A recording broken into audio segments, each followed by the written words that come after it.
Okay, well, you'd be able to, okay, so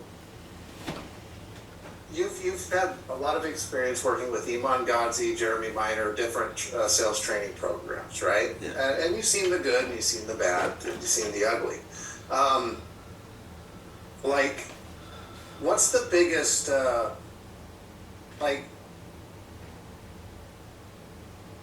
what's the like top lesson you've learned across different companies about building and scaling effective sales teams?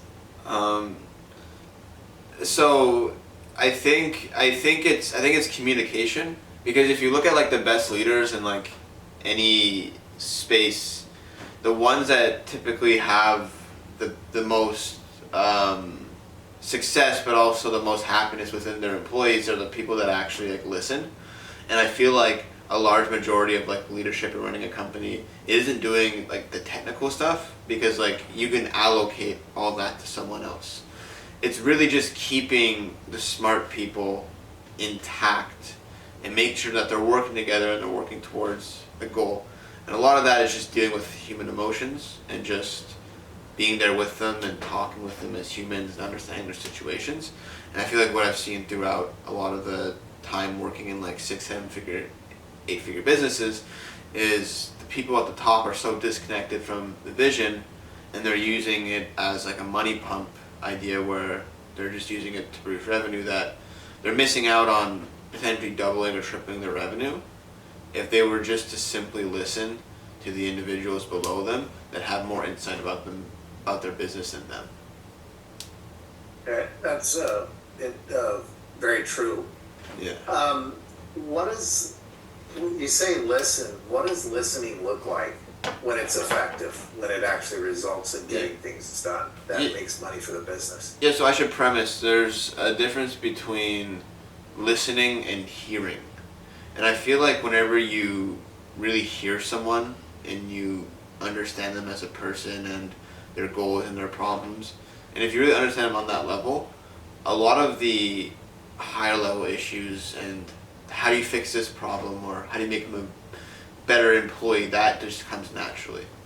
So I feel like a lot of those small technical things are just byproducts about how you treat them or how your managers treat them if you're a business owner or whatever. Right. Well, I mean, why not just like hire sales reps, sales managers, run them into the ground, and then just hire more? Because I mean, it's a self-fulfilling prophecy. I mean, that's what's pretty normal in this space. It depends on your goals. If you're like a business owner and you're just here to make profit and fuck off, that's fine. But we're gonna see less and less of that in the future. I think we're gonna see a lot more businesses that are gonna be more directed at solving the core issue. What we've seen in this online space is people are creating offers out of nowhere, fixing ridiculous problems they have no idea how to solve, and copying and pasting. So, yeah. So how does that tie into like quality over quantity?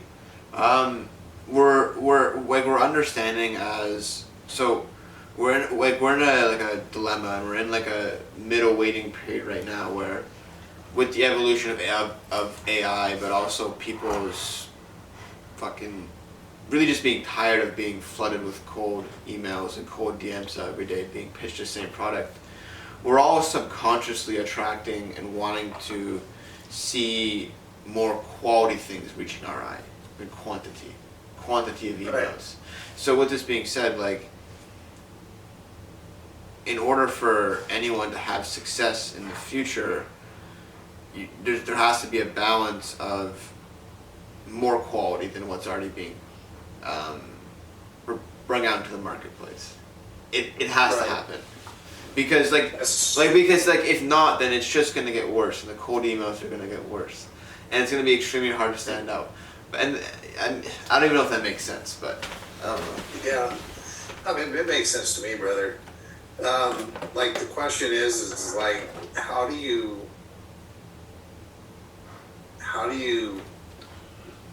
what exactly does that quality look like? I mean, if you were to receive an advertisement that really Like, when's the last time you saw an advertisement that stood out because you knew that there was something, there was just a higher quality to the particular thing being offered, even if it's not sales training? Like, what does a quality product actually look like in this space? Yeah, one key word, it has intent. Everyone's using copy and paste models with the intent of giving everyone the same basic results. There's not enough intention to actually do something and make a bigger impact and actually change people's lives on a higher level. So I feel like what's needed for that quality is more intention of why they're creating it. Okay, so in order to have that kind of an intention, right, does that need to tie into a sort of a much more clear vision of what big problem that they're trying to solve? Exactly. So this comes down to whenever I have clients coming to me all the time, if they're making 6, 7, 8 figures, no one's immune to this. The ego is strong in everyone. They'll come to you and they're like, hey Gary, can you come and fix my script? My sales team isn't performing. Or can you help me with my copy?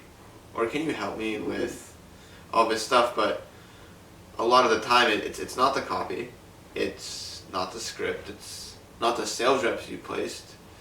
It's the individual, and it's the individual's lack of vision on their part to actually excel a business regardless of these issues. Right. How does that reflect in the overall confidence of the sales manager? How does that and say the actual business, like what the business is doing? Because we've seen that on the back end with some of the companies we've worked with, where the CEO just you look at their mission, their mission statement, and you can tell it was just thrown up there on the spur of the moment. Yeah. They're evidenced by their actions, or that they have no emotional connection to that vision or that mission. I'll give you an example. I'm not going to oust names, but I personally consult for an individual within the real estate industry. He's worth over close to $500 million. And he has a coaching offer. And I went to look at his onboarding process, and it had a simple 3-word phrase with little to no context and little to no explanation on anything else in the company. So I want you to imagine yourself as a copywriter, as a manager, as a sales rep. Imagine if you're handed like an onboarding document where it's like it seems like no one cares. And it seems like there's no underlying vision that anyone can collectively work towards. Because humans need that. And because of the saturation in the market and low mediocre sales reps and offers, it's just become a constant cycle of mediocreness that's never going to be solved fully. But it's about being aware of it and just changing. Like, it all comes down to the vision, and that's what Spencer taught me. Like, it's insane. Like, if you don't have that, you can't really do anything. Yeah, because without a solid vision that you're tied in, you don't know what. Yeah, it's just that mediocrity. You don't have any direction, right? When the wind starts to blow against the business, then people in the top management, everybody's like, hey, they're go-getters, so they start to come up with their own ideas of what they're going to do. Sometimes it's contradictory, right? And then before you know it, the conflict at the top starts to trickle down, and the company collapses. We've seen that happen before. So contrast that with, say, somebody that, okay, we know exactly what our vision is, what we're going to do. We know exactly how that's going to tie into the plan, right? Because we've got a plan to execute that vision. We know what to say no to, because when stuff starts to, like look at Elon Musk, right? He knows what he wants to do. He wants to get us on Mars, right? And whatever has happened in his businesses, he always knows, hey, that is where I'm aiming. What do I need to do in order to achieve that, right? So he knows how to course correct.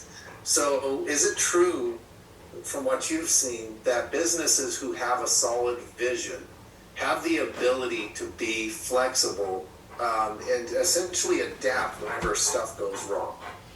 Yeah, 100%.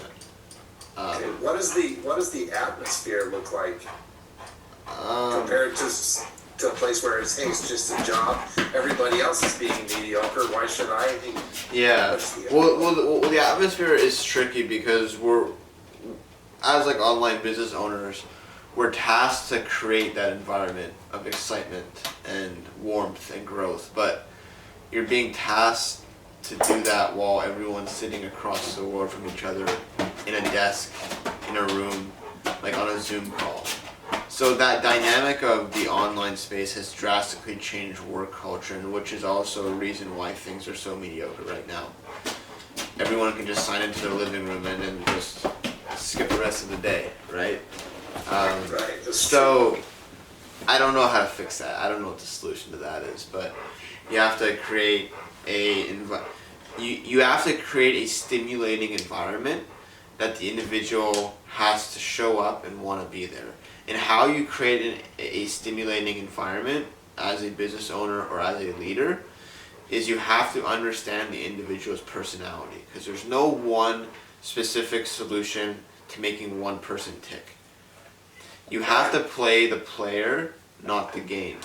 So having like personality tests and really understanding who your people are at a core and how to play them on the string to their benefit and to your benefit will do nothing but good. But until you, like, if you don't understand how to read people and how to understand people in that aspect, then you are going to be far behind.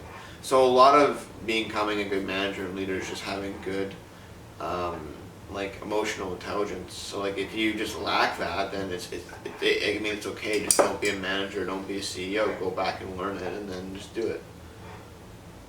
Okay, that makes sense.